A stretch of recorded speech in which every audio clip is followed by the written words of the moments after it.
ඊශ්‍රායලයේ රැකියාව සඳහා ශ්‍රී ලාංකිකයින් යොමු කිරීම తాවකාලිකව නතර කර ඇති බව විදේශ කටයුතු සහ විදේශ රැකියා නියෝජ්‍ය අමාත්‍ය අරුන් හේමචන්ද්‍ර මහතා පවසයි. ඊශ්‍රායලය සහ ඉරානය අතර පවතින යුද්ධමය වාතාවරණයේ හේතුවෙන් මෙම තීරණය ගත් බව කොළඹ අද කැඳවා තිබූ මාධ්‍ය හමුවකට එක්වෙමින් නියෝජ්‍ය අමාත්‍යවරයා සඳහන් කර සිටී.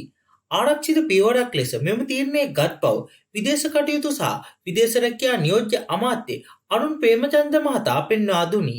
එහිදී වැඩිදුරටත් අදහස් දැක්වූ විදේශ කටයුතු සහ විදේශ රැකියා නියෝජ්‍ය අමාත්‍ය අරුන් හේමචන්ද්‍ර මහතා විදේශ රැකියාව සඳහා ඊශ්‍රායලයට යන එක తాවකාලිකව අත්හිටවලා තියෙන්නේ. මේ පවතින තත්ත්වය එක්ක ඒ සම්බන්ධයෙන් ඉදිරි දින කිහිපය තුළ අපිට යම් තීරණයක් ගන්න පුළුවන් වේවි. විශේෂයෙන් ඊශ්‍රායල් වලටත් ඉරාන් වලටත් ඉන්න අපගේ ජනතාව අපි කියන්න කැමති තානාපති කාර්යාලයත් එක්ක සම්බන්ධතා පවත්වාගෙන යන්න.